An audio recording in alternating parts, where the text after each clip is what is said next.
Hey everybody, it's John. I have something a little bit different here, but something I think is important.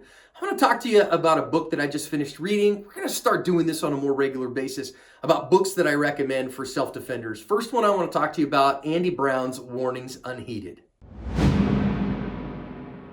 So before I get started on any kind of book review, disclosures on this. Andy sent me an Audible copy of the book, copy of the book on Audible. For audio, I listened to it while I was on my daily walks and while I was driving in the car, made that much easier. I am now in love with Audible. I think they go about $17 a book, so I was given $17. He also sent me an autographed copy, which is kind of cool when the author sends you an autographed copy of the book. And he's a fan of the channel, the big channel, and I devoured this book. So that's all I've been compensated. Andy, of course, sent me those in the hopes that I would maybe talk about it and help spread the word about the book. It's so good that I am absolutely 100% willing to. I highly recommend this book. Let's talk about why. So Warnings Unheeded is a book, the subtitle is Twin Tragedies at Fairchild Air Force Base. And they did have two tragedies very close to one another. Number one was an active killer event on 20 June 1994. And then just a few days later, they had a very preventable crash of a B-52 bomber because of basically a rogue pilot.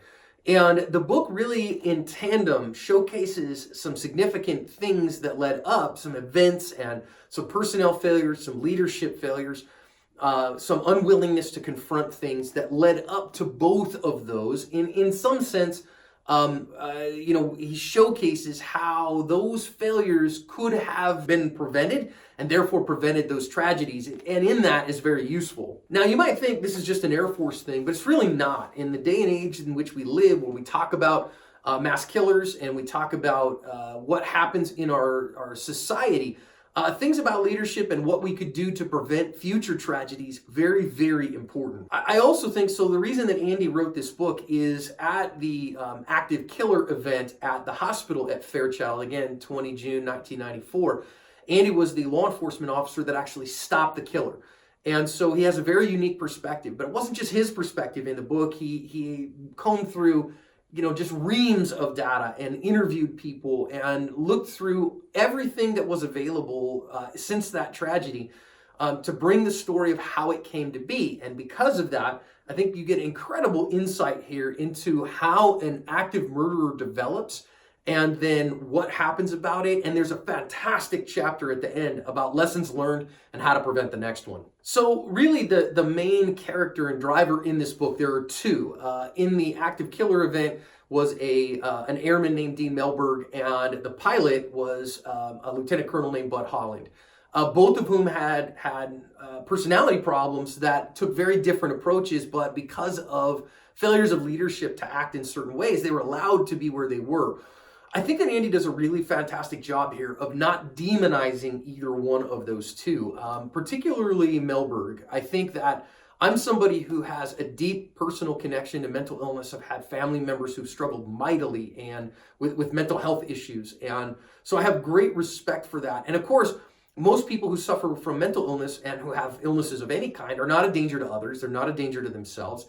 And so he does a really good job here of not demonizing that man or of not caricaturing him, but showing where the failures were the entire time of his Air Force career and the many warnings that went unheeded. In fact, he shows in the book that they tried 5 different times to discharge him from the Air Force. And then it was even actually after that happened that he came back and did what he did. So I really appreciate that. He also showcases the very human personal effects of a mass killing on everybody that has to live through it, and even more than those who don't, it's those who do. I also think something that is incredibly valuable here is showcasing what happened to Andy after the event and how poorly they treated him. Now, he doesn't go into great deal to talk about how poorly they treated him, but as somebody who knows folks who've dealt with post-traumatic stress, they literally did everything wrong, and it took him 15 years to overcome those effects because he wasn't treated well and wasn't